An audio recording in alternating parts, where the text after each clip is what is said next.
S Aneesh Kumar കോഴിക്കോടും ചേരുന്നു. അനീഷ്, ഈ അനുമോദ റിപ്പോർട്ട് ചെയ്യുന്ന പോലെ തന്നെ അവിടെയും SSLC പരീക്ഷ കഴിഞ്ഞിറങ്ങുന്ന കുട്ടികൾക്ക് ആ ഒരു പരിഭവമൊക്കെ തന്നെയാണോ? ഒരാഘോഷത്തിനും അനുവാദം കിട്ടിയില്ല എന്നതാണോ? എങ്ങനെയാണ്? പരീക്ഷയെക്കുറിച്ചൊക്കെ എന്തെങ്കിലും പറയുന്നുണ്ടോ?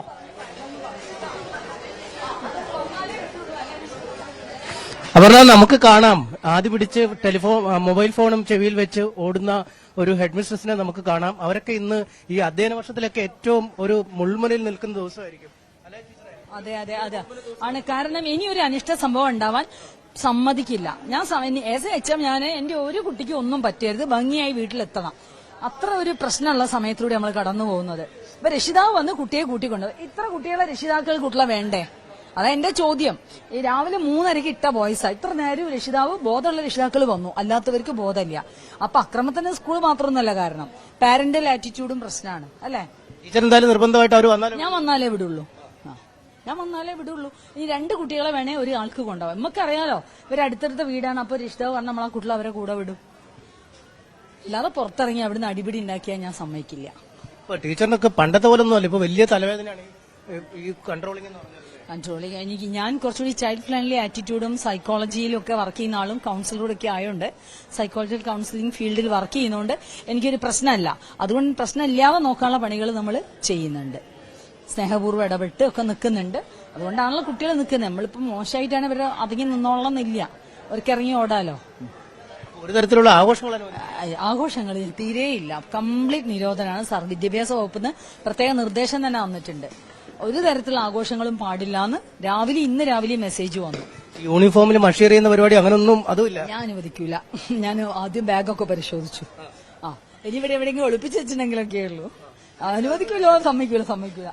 അതാണ് ഈ ന്യൂ ജനറേഷനിലെ ഒരു അഡ്മിനിസ്ട്രേഷന്റെ ആദികളും എങ്ങനെയാണ് കുട്ടികളെ നിയന്ത്രിക്കുന്നത്. ഒരു തരത്തിലും രക്ഷകർത്താക്കൾ എത്തിയില്ലെങ്കിൽ വീട്ടിലേക്ക് അവരെ വിടില്ല എന്ന് പറയുന്ന അധ്യാപകരാണ്. കുട്ടികൾ എത്രയിലാണ് മോനെ പഠിക്കുന്നത്? 10th കഴിഞ്ഞു, പരീക്ഷ കഴിഞ്ഞു. ആഘോഷമൊന്നുമില്ല. ആഘോഷങ്ങളൊന്നുമില്ല. ആഘോഷം പുറത്ത് പോലീസൊക്കെയുണ്ട് പുറത്ത്. അല്ല, ഇതിപ്പോ എന്താണ് ഇങ്ങനെ കുറച്ച് നാളായിട്ട് കേൾക്കുന്ന വാർത്തകൾ മോശം വാർത്തകളാണ് അല്ലെ? അതുകൊണ്ടല്ലേ നിങ്ങളെ കുറച്ച് സ്ട്രിക്റ്റ് ആണ്? അതിലൊരു നിരാശ ഉണ്ടോ? ഇല്ല. നിങ്ങളുടെ ക്ലാസ് ഒക്കെ തീരുമ്പോ ഇങ്ങനെ ആയിപ്പോയല്ലോ എന്നൊരു അതൊക്കെ ഉണ്ട്. എന്താണ് ഇത് രക്ഷകർത്താവൊക്കെ കൂട്ടിക്കൊണ്ടുപോകാൻ വന്നേക്കുമായിരിക്കും അല്ലേ? ഈ രക്ഷകർത്താക്കൾ എത്തിയാൽ മാത്രമാണ് കുട്ടികളെ വിടുകയെന്ന് അറിയിച്ചിരിക്കുന്നു. കുറച്ചധികം ആളുകൾ ഇതിനകം പോയി കഴിഞ്ഞിട്ടുണ്ട്. അവശേഷിക്കുന്ന കുട്ടികൾ ഇനിയും പോയിട്ടില്ല. പക്ഷേ അവരെ രക്ഷകർത്താക്കൾ എത്താതെ ഇവിടുന്നും വിടില്ല എന്നൊരു ദൃഢ തീരുമാനത്തിലേക്ക് ഹെഡ് മിസ്ട്രസ് എത്തിയിരിക്കുന്നു. അവർക്കൊന്നും ഈ കാര്യമായ ഒരു ആഘോഷ പരിപാടികളൊന്നും സംഘടിപ്പിക്കാൻ കഴിയാത്ത നിരാശ പലർക്കുമുണ്ട്. കാരണം സാധാരണ വർഷങ്ങളിലൊക്കെ ഈ യൂണിഫോമിൽ മഷിയൊക്കെ എറിഞ്ഞ് വലിയ ആഘോഷമൊക്കെയാണ് ഇവർ വീടുകളിലേക്കൊക്കെ പോയിക്കൊണ്ടിരിക്കുന്നത്. പക്ഷേ ഇത്തവണ അത്തരം ആഘോഷങ്ങൾക്കൊന്നും സാധ്യതയില്ലാത്ത ഒരു സാഹചര്യമാണ്. നമുക്ക് കുട്ടികളോട് തന്നെ ചോദിക്കാം, എങ്ങനെയുണ്ടായിരുന്നു പരീക്ഷയൊക്കെ?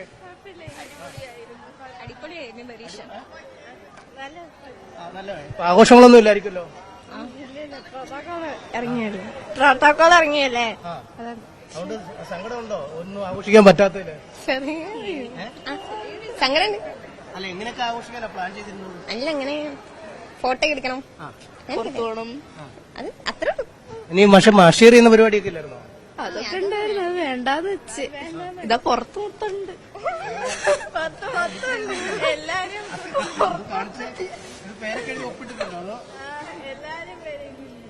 ഇതൊക്കെ എന്തൊക്കെ നിങ്ങളെല്ലാം ചേർത്ത് എഴുതിയേക്കുന്നതാണോ? മുന്നിൽ എഴുതിയ ടീച്ചർ കാണുമായിരിക്കും അല്ലേ? വരച്ചു വെക്കുകയും ചെയ്തു, മുമ്പിലൊക്കെ വരച്ചു വെക്കുകയും ചെയ്തു. പക്ഷെ സീനാന്ന് വെച്ചിട്ട് വലുതായിട്ട് ടീച്ചർ കണ്ട സീനാവും. അതിനോട് ബാഗ് ഉണ്ടല്ലോ, അതിനോട് സീനില്ല. ബാഗ് ഉണ്ടല്ലോ, അതിനോട്. എല്ലാരും പുറകിലുണ്ട്. അപർണ, മുൻവശത്ത് എഴുതിയാല് ടീച്ചർ പിടിക്കും. ഹെഡ് മിസ്ട്രസ് അവിടെ ഉണ്ട്. അപ്പം ബാക്കിൽ ഇത് എഴുതിയിട്ട് പിന്നിൽ ബാഗ് പുറത്തേക്ക് ഇട്ടാല് ഈ എഴുത്ത് പുറത്തേക്ക് കാണില്ല. നേരത്തെ ഇതൊക്കെ ഈ യൂണിഫോമിന്റെ മുൻവശത്ത് എഴുതും, മഷി എഴുതിയൊക്കെ നിൽക്കും. ഈ ബാഗിലും ഉണ്ടായിരിക്കും. ഇതാണ് അവരുടെ ആഘോഷം. വളരെ ലളിതമായി അവര് ആഘോഷിക്കുന്നത്. എങ്ങനെയാണ് ഈ ബുദ്ധി തോന്നിയത്? നമുക്ക് നല്ല രസമുണ്ട് ഇങ്ങനെ വരയ്ക്കാനൊക്കെ. എക്സാം ഹോളിന്റെ ലാസ്റ്റ് ടൈമിലുണ്ട് വരച്ചോണ്ട് ഓടും എല്ലാരും. ആ സമയം തീർന്നിട്ടില്ല എന്തായിരുന്നു. മിസ് ഇങ്ങനെ പേപ്പർ വാങ്ങിച്ചു കൊടുക്കുമ്പോ എല്ലാരും ഇത് എഴുതിയും കൊണ്ട് ഓടുകയായിരുന്നു. പിന്നെ എല്ലാം കഴിഞ്ഞപ്പോ പിന്നെ പുറത്തിറങ്ങിയിട്ട് പിടിച്ച് ചുമരിലോട്ട് വെച്ചിട്ടൊക്കെ ആയിരുന്നു. അതാണ് പുതിയ ജനറേഷൻ പരിപാടിയാണിത് അല്ലേ? എന്നിട്ട് എങ്ങനെ നിങ്ങൾക്ക് ഇപ്പൊ ഈ പുറത്തു വരുന്ന വാർത്തകളൊക്കെ വലിയ മോശമാണ്, ഈ സ്കൂളിൽ ആക്രമണം നടക്കുന്നു, കുട്ടികൾ മരിക്കുന്നു എന്നൊക്കെ, അതുകൊണ്ടൊക്കെ ആയിരിക്കില്ല നിങ്ങൾ ഒരു പക്ഷേ ഇത്ര നിയന്ത്രണത്തിൽ ഏർപ്പെടുന്നത്? അയ്യോ നിങ്ങൾക്കൊരു വിഷമമുണ്ട് അല്ലേ? വിഷമില്ലായികൊന്നുമില്ല, വിഷമുണ്ട്. പിന്നെ ഒരുപാട് പേര് ഈ മയക്കുമരുന്നുകൾക്കൊക്കെ പുറകെ പോകുന്നു, കുട്ടികളൊക്കെ പോകുന്നു അല്ലേ? ഇതൊക്കെ മോശമായ കാര്യമല്ലേ? അതെ, മോശമായിട്ടുള്ള കാര്യങ്ങൾ ചിലര് ചെയ്യുന്ന കാര്യങ്ങൾ ബാക്കിയുള്ളവരും കൂടെ അഫക്ട് ചെയ്യുക. വളരെ ചെറിയ ശതമാനം ആൾക്കാർ ഇത് ചെയ്യുന്നു അല്ലേ? ചെറിയ കുട്ടികൾ മാത്രല്ല, വലിയ ആൾക്കാരും ചെയ്യാൻ പാടില്ല. പക്ഷെ എന്നാലും ഒരു ഇതിലോട്ട് പോകുന്നുണ്ട്. എന്ത് ചെയ്യാനപ്പോ? അപർണ, ഇതാണ് ഇവർക്കൊരു വിഷമം. കാരണം വളരെ ചെറിയ ആളുകളാണ് ഇത്തരം കാര്യങ്ങളിൽ ഏർപ്പെട്ടിരിക്കുന്നത്. പക്ഷെ അതുകൊണ്ട് ഇവരുടെ ഒന്നടങ്കം ആഘോഷങ്ങളെ പരിമിതപ്പെടുത്തുന്നു. ഇവർക്ക് ഒരു സ്വാതന്ത്ര്യമായി. ഇപ്പോൾ മുൻവശത്ത് എഴുതാൻ പറ്റാത്തതുകൊണ്ട് പിൻവശത്ത് എഴുതി അത് ബാഗ് കൊണ്ട് മറച്ചു പോകേണ്ട ഒരു അവസ്ഥയിലേക്ക് കാര്യങ്ങൾ നീങ്ങുന്ന ഒരു സാഹചര്യമാണ്. ഇവിടെ ചില ബിരുദന്മാര് ഷർട്ടൊക്കെ ഊരി നടക്കുന്നുണ്ട്. എന്താ പരിപാടി? ഒന്നും സമ്മതിക്കണില്ല ടീച്ചർ. ഒന്നും സമ്മതിക്കുന്നില്ല. അല്ല, എന്ത് ചെയ്യാനാ ഉദ്ദേശിച്ചിരുന്നത്? എന്ത് ചെയ്യാനാ ഉദ്ദേശിച്ചത്? ഒന്നും ചെയ്യാനൊന്നുമില്ല. എനിക്ക് എങ്ങനെ വീട്ടിൽ പോയാൽ മതി. വീട്ടിൽ നിന്ന് ആരും വന്നിട്ടില്ല? ഇല്ല. ആള് വരാതെ വിടത്തുമില്ല? അതെ. എങ്ങനെയെങ്കിലും വീട്ടിൽ പോയാൽ മതി. പക്ഷേ വീട്ടിൽ നിന്ന് ആരും എത്താതെ വിടാത്ത ഒരവസ്ഥയിൽ ലോക്കായി നിൽക്കുകയാണ്. എന്തായാലും വലിയ ആഘോഷങ്ങളൊന്നും ഇല്ല. ഈ ചെറിയ രീതിയിൽ ക്യാമ്പസിൽ അവിടെ ഇവിടെയൊക്കെയായി കുട്ടികൾ തങ്ങി നിൽക്കുന്നു. അവർ ചെറിയ ചെറിയ ആഘോഷങ്ങളിൽ ഷർട്ട് കീറുന്ന ഒരു കാഴ്ചയാണ് നമ്മളിപ്പോൾ കണ്ടുകൊണ്ടിരിക്കുന്നത്. യൂണിഫോം ഷർട്ട് കീറി ആഘോഷം വ്യക്തമാക്കുന്ന ഈ ആഘോഷങ്ങളും അതിരുകടന്ന രീതിയിലൊക്കെ വേണ്ടെന്ന് പറയുമ്പോഴും അങ്ങിങ്ങായി ഇപ്പോഴും ചെറിയ തരത്തിൽ ഇത്തരം ആഘോഷങ്ങൾ നടക്കുന്നുണ്ട്. നമുക്ക് ആ കുട്ടികളോട് തന്നെ ചോദിക്കാം, എന്താണ് അവിടെ നടക്കുന്നതെന്ന് ചോദിക്കാം. ആ ഷർട്ട് കീറിയുള്ള ആഘോഷം അത് എന്ത് രീതിയിലുള്ള ആഘോഷമാണെന്ന് ആ കുട്ടിയോട് തന്നെ ചോദിക്കാം. യൂണിഫോം കയറി കയ്യിലെടുത്തോ? ആശ്വാസം ഇത് ഞെടൂലാരും. ഇത് ഞാനും ഇടൂലല്ലോ. ഇത് ഞെടൂല.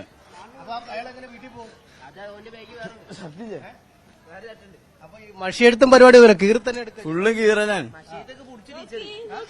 ടീച്ചർ പിടിച്ച് എല്ലാ പൊടി കളർ പൊടിയൊക്കെ പിടിച്ച് എല്ലാം സെറ്റപ്പായിട്ടാ വന്നത്. ടീച്ചറൊന്നും നിങ്ങളുടെ ഷർട്ട് കീറുമോ? നമ്മള് കുറച്ച് കഴിഞ്ഞാൽ വേറെ ടീംസ് വരാനുണ്ട്. നിങ്ങളൊരാളുടെ ഷർട്ട് കീറിയാല് അവർ നിങ്ങളുടെ ഷർട്ട് കീറും. അത് കീറല്ലേ? ആ, നമുക്ക് ഇരിക്കാം. ഷർട്ടൊക്കെ ഇടാതെ സിമ്പിളനായിട്ട് ഒരാൾ ഇവിടെ ഇരിപ്പുണ്ട്. ഷർട്ട് എവിടെ പോയി?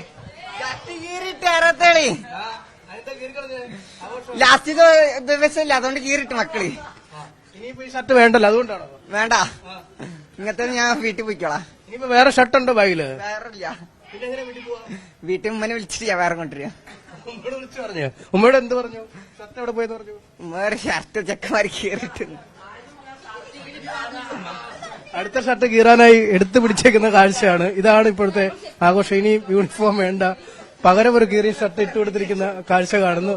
എന്തായാലും ആഘോഷങ്ങൾ ഇല്ലെങ്കിൽ പോലും മഷുകുപ്പിയൊക്കെ പിടിച്ചെടുത്താലും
അപർണ, മറുവശത്ത് ഫോട്ടോ എടുത്ത് ആർത്തുല്ലസിക്കുന്ന ആളുകളെയും കാണാം. ഗ്രൂപ്പ് ഫോട്ടോ ആയിട്ട് ഈ ക്യാമ്പസിൽ അവശേഷിക്കുന്ന കുട്ടികളൊക്കെ അവിടെ നിന്ന് ഫോട്ടോ എടുത്ത് ആഘോഷിക്കുന്നു. മറുവശത്താണ് ആൺകുട്ടികൾ ഈ പരസ്പരം ഈ യൂണിഫോമുകൾ കീറി. ഇനിയിപ്പോൾ ആ യൂണിഫോമുകൾ വേണ്ടല്ലോ എന്നതിനാൽ ആ യൂണിഫോമുകൾ കീറി കുറച്ച് വികൃതി കാട്ടുന്ന കുട്ടികളെ ഒരു വശത്ത് കാണാം. എന്തായാലും ഒരു പരിധി വിട്ട് മറ്റൊരു സംഘർഷത്തിന്റെ രീതിയിലേക്കൊന്നും ആഘോഷങ്ങൾ പോയിട്ടില്ല.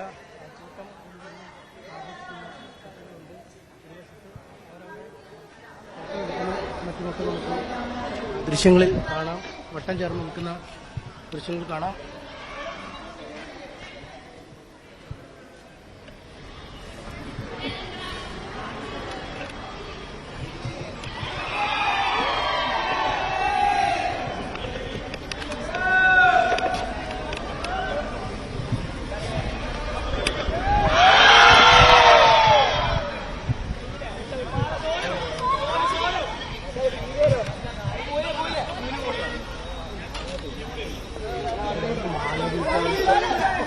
നമ്മുടെ എക്സാം ഒക്കെ അടിപൊളിയായിരുന്നു.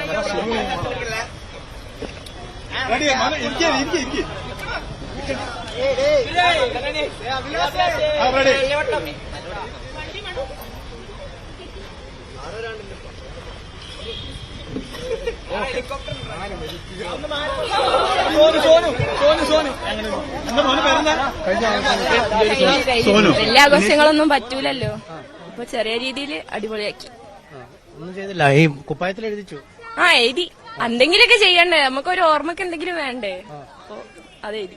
അത് മാത്രമേ ഉള്ളൂ തവണ അതേ പറ്റത്തുള്ളല്ലോ, നിയമങ്ങൾ വെച്ചതല്ലേ, കൊറേ ലിമിറ്റ്സ് ഉണ്ടല്ലോ, അപ്പൊ ഒന്നും പറ്റൂലോ. നിയമങ്ങൾ നല്ലതല്ലേ? ആണ്, ഓരോരുത്തർ ഓരോന്ന് ഒപ്പിച്ച് വെച്ചിട്ടല്ലോ, വേണം എന്നുള്ളത് നല്ലതാണ്. കാരണം ഇപ്പൊ ഇവിടെ തന്നെ പലതും നടക്കേണ്ടതാ, ലിമിറ്റ് വെച്ചോണ്ടാണ് ഇപ്പൊ ഒന്നും നടക്കാത്തത്. ജനക്സാർ ഒപ്പിച്ച പരിപാടി തന്നെയാണ് ആണ്, ചെയ്തു വെക്കണതിന്റെ ഉപരിഫലം അനുഭവിക്കുന്നത് ബാക്കിയുള്ളവരാണ്, അത്രേ ഉള്ളൂ. നടന്നില്ല ചെറുതായിട്ട്, കാരണം ഇവിടുത്തെ ഓർമ്മകളായിട്ട് നമുക്ക് വേറെ ആയിട്ടൊന്നുമില്ല, ഇപ്പൊ നമ്മളെ പുറത്ത് എഴുതിയത് മാത്രമേ ഉള്ളൂ. പിന്നെ എന്താ പറയുകയാണെങ്കിൽ വേറെ ആൾക്കാർ ചെയ്തേക്കും, നമ്മള് ബാക്കിയുള്ളവരും കൂടി അത് അനുഭവിക്കേണ്ടി വരുന്ന അവസ്ഥയിലേക്കും കൂടി വലിയ പ്രശ്നം നടക്കുന്ന സ്ഥലങ്ങളാണ് ആണ് ഓരോരുത്തരുടെ സ്വഭാവം വെച്ചിട്ട്. പക്ഷെ അത് അവിടെ നടന്ന പോലെ ഒന്നും നടക്കൂല, എന്നാലും ചെറിയ തോതിൽ, എന്നാലും അതിൽ അപകടം വരാൻ സാധ്യത ഉണ്ട്. ചെക്കന്മാര് ഷർട്ടൊക്കെ കയറി കളിക്കുന്നുണ്ട്, അതൊന്നും വലിയ പ്രശ്നം. അത് അങ്ങനത്തെ ചെറിയ പ്രശ്നത്തിൽ തുടങ്ങിയിട്ടാണ്, പിന്നെ ആരെങ്കിലും എന്തെങ്കിലും പറ്റി കഴിഞ്ഞാലാണ് പിന്നെ അത് വലിയ പ്രശ്നത്തിലേക്ക് പോവാം. നല്ലതാണ് വെച്ച നിയമം. അത് തന്നെ നല്ലതാണ് നിയമം, കാരണം ഒരുപാട് പ്രശ്നങ്ങൾ ഒഴിവാക്കാൻ ഇത്തരം ചില നിയന്ത്രണങ്ങൾ നല്ലതാണ് എന്നാണ് പറയുന്നത്. ഷട്ടക്ക് കയറിയുള്ള പരിമിതമായ ആഘോഷങ്ങളൊക്കെ നടന്നോട്ടെ എന്നാണ് ഈ പെൺകുട്ടികൾ അടക്കം പറയുന്നത്. പക്ഷെ അത് മറ്റൊരു രീതിയിലേക്ക് വഴിമാറി പോകാതിരിക്കണം എന്നാണ്. നമുക്ക് കാണാം 4-5 പയ്യന്മാർ അവിടെ നിന്ന് ദേഹത്ത് ചായമൊക്കെ ഒഴിച്ച് അവരവരുടെ ആഘോഷം പരിമിതമായ രീതിയിലെങ്കിൽ അവരെ കൊണ്ട് പറ്റുന്ന രീതിയിൽ ആഘോഷം കൊഴിപ്പിക്കാൻ തന്നെയാണ് അവർ നോക്കുന്നത്. ഷർട്ട് കീറിയോ? ഷർട്ട് കീറാൻ നോക്കിയതായിരിക്കും അല്ലേ? എന്നിട്ട് കൊടുത്തില്ല? ഇല്ല, ഇതൊന്നും കുഴപ്പമില്ലെന്നാണ് പറഞ്ഞത്. ഇത്തരം കാര്യങ്ങളൊക്കെ ഇതിപ്പോ കുഴപ്പമില്ല. ഇനി നല്ല കീറാണെങ്കിൽ പിന്നെ ഡ്രസ്സില്ലാണ് പോവാ, അത്രേ ഉള്ളൂ. വീട്ടിൽ നാളെ വന്നാലേ വിടുള്ളൂ അല്ലേ? വരുമൊന്നുമില്ല, എന്നാലും കുറച്ചവിടെ ഇനിയിപ്പോ ഇനിയും കൂടി വരാൻ കഴിയില്ലല്ലോ, ഇനി അതുവരെ. സ്കൂൾ ഇത്ര വർഷം പഠിച്ചിട്ട് ഇവിടുന്ന് ഇറങ്ങാം, വിഷമമുണ്ട് നിങ്ങൾക്ക്? ചെറുതായിട്ട്. പിന്നെപ്പോ പ്രത്യേകിച്ചൊന്നുമില്ല. അതാണ് അപർണ. കുട്ടികൾ ഓരോരുത്തരായി പിരിയുന്നു, രക്ഷകർത്താക്കൾ ഉള്ളവരെ അവരുടെ ഒപ്പം വിടുന്നു, മറ്റുള്ളവർ ഇവിടെ തന്നെ നിൽക്കുകയാണ്. പക്ഷെ അത് ഏത് സമയത്താണ് അവരവിടെ നിന്നും പോകാൻ കഴിയില്ല. ഒരു കൂട്ടം ബിരുദന്മാർ യൂണിഫോം കയറി ഇപ്പോഴും കളിച്ചുകൊണ്ടിരിക്കുന്നു മറുവശത്ത്. അപർണ. MS അനീഷ് കുമാർ കോഴിക്കോട് നിന്ന്. പല കുട്ടികളും പറയുന്നത് ഈ നിയന്ത്രണം നല്ലതായി എന്ന് തന്നെയാണ്, അല്ലെങ്കിൽ ഇത് ഇവിടെ നിൽക്കില്ലായിരുന്നു എന്ന് പറഞ്ഞ കുട്ടികളും ഉണ്ട്. പലർക്കും നിരാശയും ഉണ്ട്. ആഘോഷങ്ങൾക്കൊക്കെ നിയന്ത്രണം ഏർപ്പെടുത്തിയത് SSLC +2 പരീക്ഷകൾ അവസാനിച്ച് കുട്ടികൾ സ്കൂളിൽ നിന്ന് പോകണം എന്നുണ്ടെങ്കിൽ രക്ഷിതാക്കൾ എത്തുകയും വേണം. അതിനായുള്ള കാത്തിരിപ്പ് കൂടിയാണ്. ഏതായാലും കടുത്ത നിയന്ത്രണമാണ് ഏർപ്പെടുത്തിയിരുന്നത്. പല സംഭവങ്ങളും ഇതിനു മുൻപ് നടന്നത് ആവർത്തിക്കാതിരിക്കാനുള്ള മുൻകരുതൽ കൂടിയാണ് വിദ്യാഭ്യാസ വകുപ്പ് സർക്കുലർ തന്നെ പുറത്തിറക്കി നിർദ്ദേശിച്ചത്. MS അനീഷ് കുമാർ കോഴിക്കോട് നിന്ന്, ഒപ്പം മലപ്പുറത്ത് നിന്ന് CV അനുമോദം നൽകിയത്. വിവരങ്ങൾ